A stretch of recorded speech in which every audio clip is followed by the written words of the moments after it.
A Norman fortress shaped by siege, power and survival.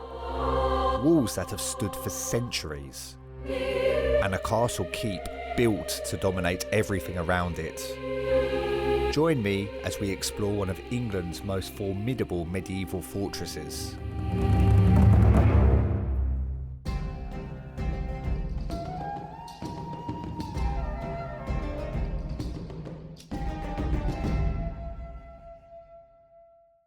So we're back on the road for a new castle adventure and on our way to Rochester Castle. It's one of the best preserved medieval castles in England. It's got nearly 1,000 years of history. It's seen battles, sieges, royal drama. It's also a castle, one of the tallest keeps in the country. So hopefully we can get some amazing views from the top.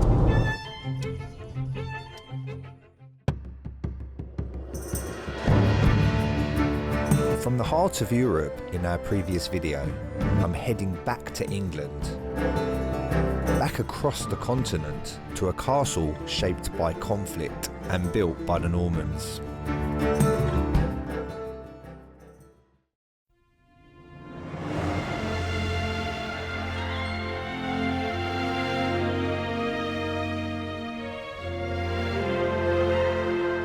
This is Rochester Castle.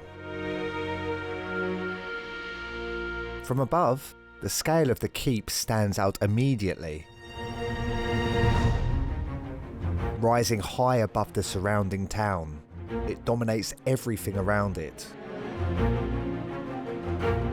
Thick walls, simple solid design, built to endure.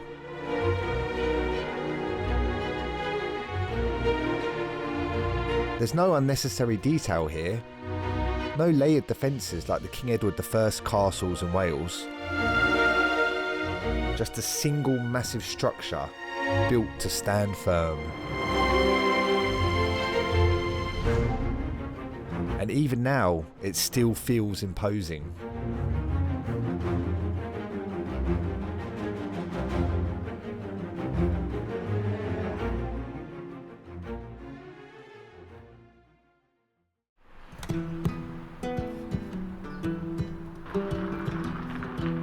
Seeing this castle in person is something else. The scale of the place, that huge central keep overlooking the River Medway. It was built all the way back in the 12th century, and you can see why it was designed to intimidate anyone looking to siege or attack.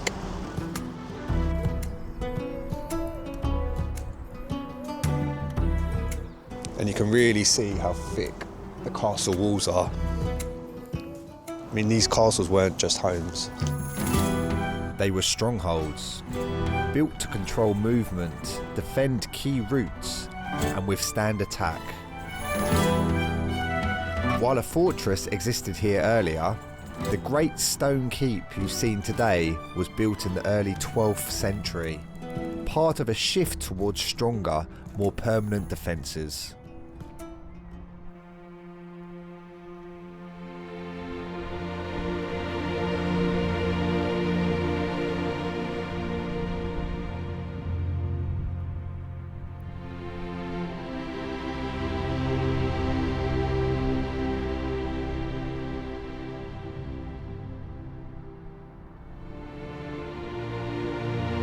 Arriving in Rochester, the castle's location starts to make sense.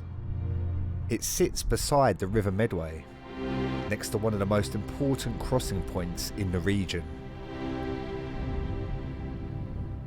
For centuries, this was a key route between the south coast and London.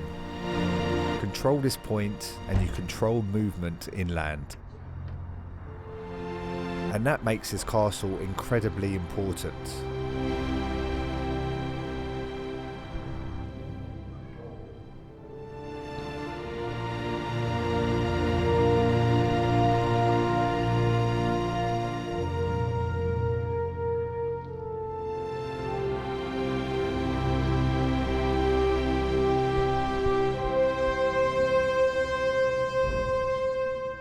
The first version of a castle here was established after the Norman conquest in 1066 by none other than William the Conqueror. The castle here would have been built from timber, quick to construct, designed to establish early control, After the original timber castle was damaged during a rebellion in 1088, William II, or William Rufus, the third son of William the Conqueror, ordered the castle to be rebuilt in stone on its current site. Crowned king in 1087, this was a time when control across England was still being secured.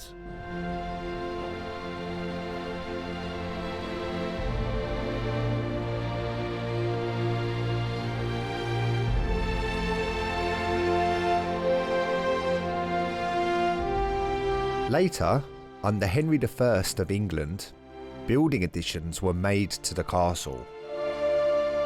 Henry took the throne in the year 1100 and focused on strengthening royal authority, turning places like this into something more permanent.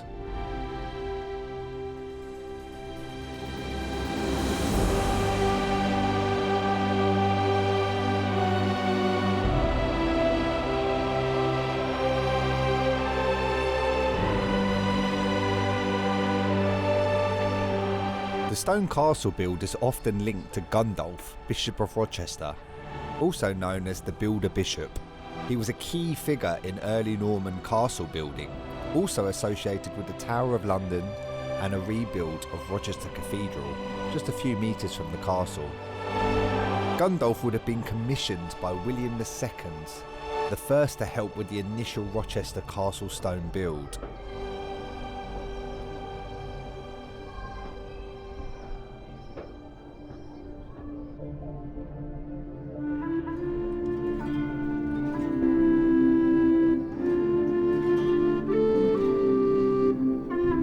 Famous massive stone keep, or Great Tower, that stands today was built later, starting in 1127, commissioned by Henry I and executed by William de Corbet, Archbishop of Canterbury. This is the tallest castle keep in England at 34 metres tall, 38 metres to the very top of the highest corner turret.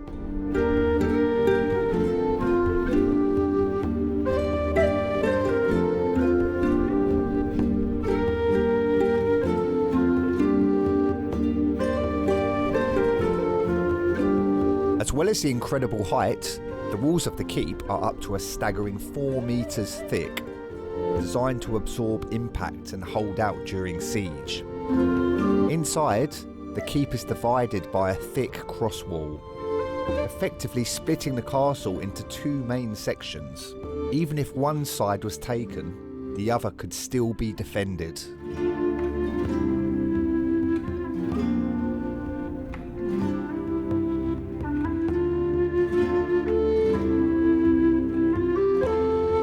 To understand more how a keep like this functioned, it helps to look at how it was laid out. The layout of Rochester Castle, as well as other great Norman keeps, may have looked something like this. At the base, you'd have more practical spaces, rooms like the constable's chamber, guard's chamber and storage areas. Also access to the well and the cesspit. Entry into the keep wasn't actually at ground level. Instead, you'd pass through a forebuilding, which would have been a slightly raised entrance, designed to make access more difficult during attack. Above that, the chapel, private place of worship built directly into the structure. The Great Hall is found in the centre of the keep. This was the heart of the castle, where people ate, met and carried out daily life. As you move higher, the rooms become more private. Spaces like the state apartments and private chambers, used by the lord and high status occupants. And at the very top, the battlements, the final line of defence, with views across the surrounding landscape, spotting any potential threat from afar. Every level had a purpose, stacked vertically, turning the entire keep into a self-contained stronghold.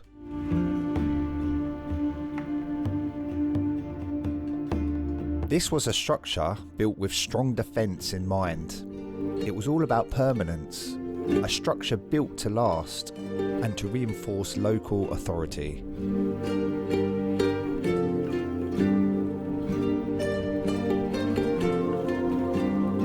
The first real test for Rochester Castle came in the year 1215, during the First Barons' War, Rebel forces took control of the castle. King John responded quickly, and what followed was one of the most intense sieges in English history. The defenders retreated into the keep, holding out as long as they could, but the king's forces began to undermine it. They dug a tunnel beneath the southeast corner of the tower, supporting it with timber. Then they set it on fire. To intensify the heat, King John reportedly used the fat from 40 pigs, not for food, but to fuel the fire. The flames weakened the supports, and part of the keep collapsed, bringing down an entire corner of the tower. Even today, that section is still visible, rebuilt as a rounded corner, a lasting mark of the siege. It's one of the earliest recorded examples of mining being used in medieval warfare, and a reminder of how destructive these sieges could be.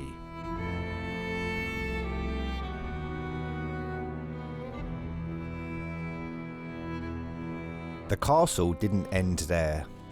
It was repaired, reinforced, and continued to serve as a royal stronghold. Centuries later, it became the setting for a very different kind of moment. In 1540, Henry VIII of England visited here to meet Anne of Cleves. He arrived in disguise, hoping to surprise her, but she didn't recognise him, and the meeting didn't go well. It's said this moment contributed to his negative opinion of her, and the marriage that followed didn't last long.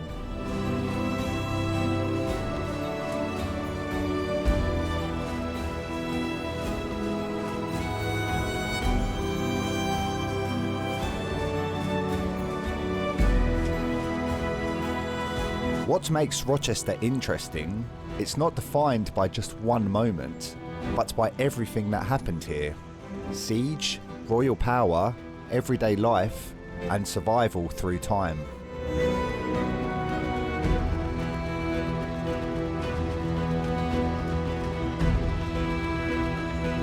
Standing here now, looking up at that keep, it still feels imposing. Not just because of its height, but because of what it represents. A structure built to control, to defend, and to endure.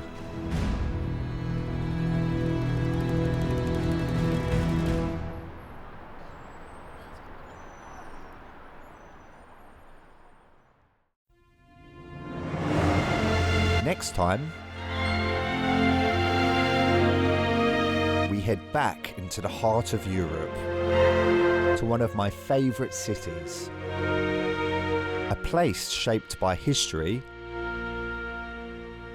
and the home of two iconic fortresses. So join me as the fortress finding adventure continues.